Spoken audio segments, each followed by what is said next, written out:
Hello everyone, Shri IAS academy में आपका स्वागत है। जैसा कि आप जानते हैं कि श्री आईएएस एकेडमी ने current affairs test series launch की थी, जिसके अंतर्गत हमारे 6 पार्ट आ चुके हैं, यानी कि हमारे 6 टेस्ट हो चुके हैं। ये हमारा पार्ट 7 है। तो देखेंगे पार्ट 7 में वो कौन से 5 एमसीक्यू हैं जो 2021 प्रीलिम के लिए काफ़ी इंपॉर्टेंट हैं। तो चलिए शुरू करते हैं। जैसा कि आप जानते हैं, ये हमारा टेस्ट 7 है, जुलाई 1 से लेके 10 तक। तो चलिए देखते हैं पहला प्रश्न क्या है। पहला प्रश्न है, अरुणा सुंदराराजन समिति संबंधित है आरबीआई के अधिशेष से। नंबर 2, रैपिड मेट्रो रेलवे से। नंबर 3, टेलीकॉम सेक्टर में क्राइसिस से। और नंबर 4, नेशनल वाटर पॉलिसी से। उम्मीद है आपने इसके चारों ऑप्शन देख लिए होंगे। और एक अच्छी बात यह है कि आप में से जिसने भी प्रीवियस टेस्ट लगाया होगा, उसमें मैंने इसका उत्तर बता दिया था। तो आपने सही उत्तर बताया। ये टेलीकॉम सेक्टर में क्राइसिस से रिलेटेड है। क्लियर, इसका ऑप्शन सी हो गया। और आपको पता है कि टेलीकॉम सेक्टर में क्राइसिस से रिलेटेड एक समिति और थी, क्या नाम था उसका? राजीव गौबा। चलिए अब हम बाकी ऑप्शंस को देखते हैं कि बाकी ऑप्शन किससे संबंधित हैं। आपको पता है कि आरबीआई के सरप्लस का इशू काफ़ी ज़्यादा चर्चा में रहा था। तो आरबीआई के सरप्लस के लिए कौन सी समिति गठन की गई थी? विमल जालान समिति। क्लियर। फिर है दूसरा, rapid metro railway. Rapid metro railway के बारे में आपको पता है कि भारत भूषण नाम की एक समिति का गठन किया गया था। ठीक। और लास्ट में हमारा तीसरा, नेशनल वाटर पॉलिसी। आपको पता है कि नेशनल वाटर पॉलिसी के लिए कौन सी कमेटी गठन किया गया था? बताइए। मिहिर शाह सेन समिति। क्लियर। तो इस तरीके से आपने 5 क्वेश्चन के आंसर सॉल्व कर लिए। 5 क्यों? क्योंकि आपको मैंने राजीव गौबा समिति का भी तो उल्लेख कर दिया ना। ठीक। चलिए दूसरा प्रश्न देखते हैं। दूसरा प्रश्न है, हाल ही में चर्चा में रहा शब्द स्ट्रम अटाका क्या है? काफ़ी बार यूपीएससी ऐसे क्वेश्चन बहुत पूछती है। आपको पता हो यूपीएससी ने 2018 के पेपर में पूछा था कि थॉट सिस्टम क्या होता है, तो ऐसे इसको भी पूछा जा सकता है। तो क्या है ऑप्शन? नासा द्वारा खोजा गया एक नया क्षुद्र ग्रह। नंबर 2, रसिया की रडार प्रणाली। नंबर 3, भारत का एक युद्धपोत। और नंबर 4, एक एंटी टैंक मिसाइल। आपने उम्मीद है ऑप्शन चारों पढ़ लिए होंगे और आपने इसका सही आंसर भी बता दिया, यानी कि आपने बताया कि इसका ऑप्शन सर डी है। बिल्कुल सही, ये एक एंटी टैंक मिसाइल है। किसकी? रसिया की। और आपको पता हो कि रसिया का एक रडार सिस्टम भी है, डिफेंस सिस्टम, जिसका क्या नाम है? Igla S. वो क्या करता है? जो शॉर्ट रेंज की एयर डिफेंस मिसाइल होती है ना, उनसे बचाता है। क्लियर। और आपको पता है कि वैसा ही एक सिस्टम और देश के पास है, क्या नाम है उसका? इजराइल। इजराइल के पास कौन सा है? Spike LR. ठीक है, एंटी टैंक मिसाइल है उसके पास। तो आपसे क्वेश्चन पूछे स्पाइक एलआर किसकी है, तो बताओगे इजराइल की। स्ट्रमटाका किसकी है, तो आप बताओगे रसिया की। क्लियर। तो आपका एक क्वेश्चन सोल्व हो गया। चलिए तीसरा क्वेश्चन है हमारा, मोजैक मिशन संबंधित है। क्या ये WHO द्वारा ट्रांसफैट के लिए है? नंबर 2 है ई गवर्नेंस को इम्प्रूव करने के लिए। नंबर 3, इंडियन ओशियन में डाटा कलेक्शन के लिए। और नंबर 4, उपयुक्त में से कोई नहीं। ठीक। तो आप में से कई सारे लोगों को ये मोजैक मिशन अभी नहीं समझ में आया होगा। क्यों? क्योंकि मैंने इसमें केवल शॉर्ट फॉर्म डाला है। तो आप इसका पहले मतलब समझिए। इसका मतलब है कि multi disciplinary drifting observatory for the study of Arctic climate. अब आपको क्लियर हो गया होगा कि ये मोजैक मिशन किससे रिलेटेड है। क्लियर। तो अब आप बता सकते हैं क्या ये ट्रांसफैट वर्ड कहीं पे आया इसके एक्सप्लेन करने में? तो नहीं आया। तो ये WHO का ट्रांसफैट मिशन तो नहीं है। फिर देखिए, हाँ, क्या ये ई गवर्नेंस को इम्प्रूव करने के लिए मिशन है? तो बिल्कुल भी नहीं, ये ई गवर्नेंस को इम्प्रूव करने के लिए नहीं है। ठीक। फिर है, क्या ये इंडियन ओशियन में डाटा कलेक्शन से? भाई ये आर्कटिक ओशियन की बात कर रहा, तो इंडियन ओशियन कहाँ से हो जाएगा? ये भी गलत।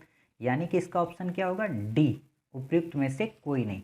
चलिए अब ये देखते हैं ई गवर्नेंस को इम्प्रूव करने के लिए कौन सा इनिशिएटिव था। आपने पढ़ा था MCA21, जो कि क्या करेगा? कॉरपोरेट गवर्नेंस को इम्प्रूव करेगा। क्लियर।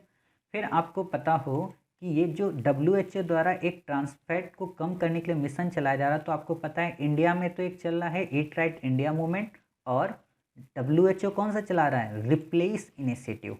हम आगे क्वेश्चन इसका करेंगे तो वहाँ पे और डेप्थ में देखेंगे। क्लियर। तो आपका ये ऑप्शन सही हो गया।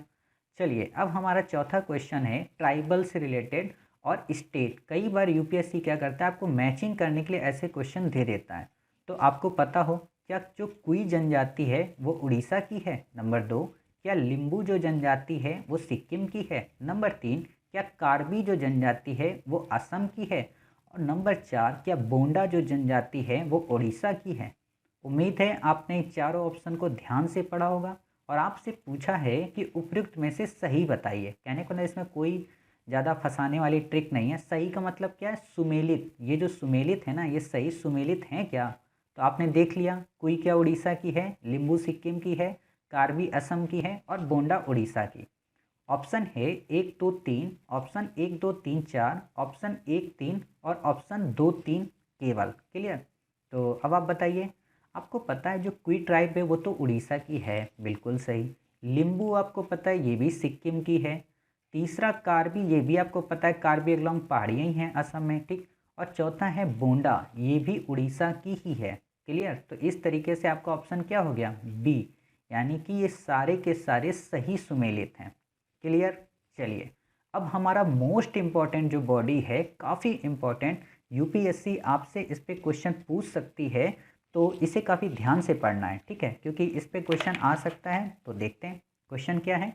क्वेश्चन है, इंटरनेशनल एटॉमिक एनर्जी एजेंसी के संदर्भ में बताइए, क्या ये यूएन का अभिन्न अंग है। आप बैक ईयर उठा के देखोगे, यूपीएससी ऐसे ही क्वेश्चन पूछती है कि क्या ये यूएन का पार्ट है, क्या G20 का पार्ट है। तो आप बताइए, क्या ये यूएन का अभिन्न अंग है। नंबर 2, न्यूक्लियर फील्ड के क्षेत्र में ये काम करता है, ठीक है। नंबर 3, 2005 को इसे नोबेल प्राइज से सम्मानित किया गया था। और number 4, world energy outlook report भी जारी की जाती है।